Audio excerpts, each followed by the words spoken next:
Dans cette vidéo, on va parler de rayonnement dans l'univers. Donc dans une première partie, on va parler des sources de ce rayonnement. Et puis dans une deuxième partie, on va voir comment l'atmosphère réagit quand le rayonnement arrive dessus. Alors, grand 1, les sources de rayonnement. Alors, premièrement, les étoiles.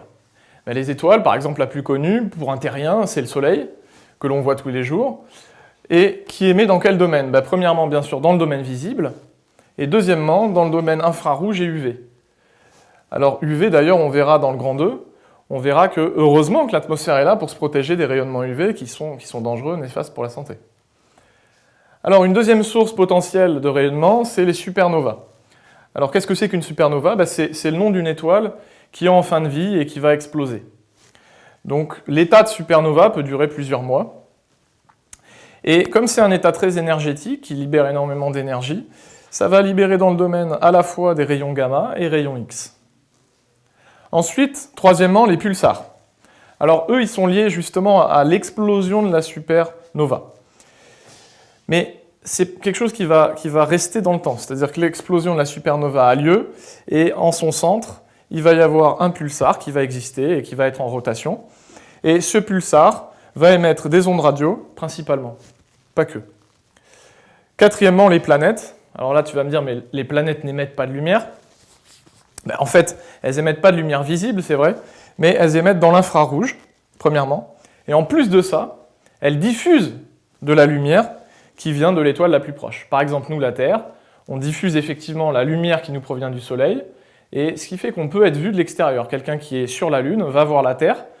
Pourquoi? Non pas parce que la Terre est un Soleil, mais parce que la Terre a diffusé la lumière qui provenait du Soleil. Cinquièmement, les nébuleuses. Alors, les nébuleuses, ce sont des nuages de gaz et de poussière. Pourquoi ils sont là dans l'univers? Parce que, éventuellement, après l'explosion d'une supernova, éventuellement, en son centre, il y a un pulsar, mais il y a aussi des gaz qui ont été émis lors de l'explosion, des gaz et des poussières, et cet ensemble-là forme une nébuleuse. Cette nébuleuse va émettre de manière assez large.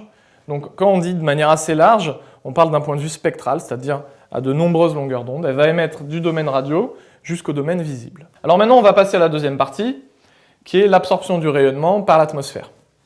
Donc ici, sur ce schéma, en blanc, il y a la partie de la Terre qui est solide, en bleu, son atmosphère, et donc on voit des petites flèches qui symbolisent le rayonnement incident.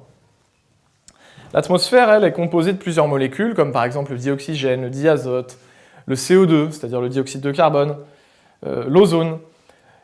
Ces différentes molécules vont être responsables de l'absorption du rayonnement, mais pas à toutes les longueurs d'onde.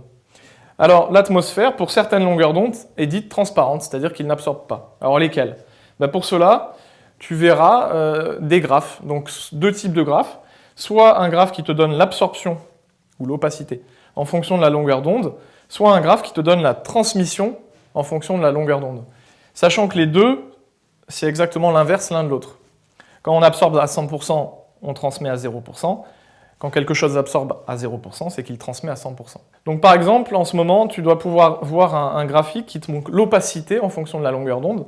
Donc l'opacité, c'est l'équivalent de l'absorption. Et donc ce que tu constates, c'est que les zones qui ne sont pas opaques, c'est-à-dire là où l'opacité est proche de 0%, cela correspond au domaine visible, une partie du domaine infrarouge et une partie des ondes radio. Alors ensuite, il faut que tu saches passer facilement de l'absorption à la transmission. Donc il faut que tu retiennes que l'absorption plus la transmission sont égales à 100%.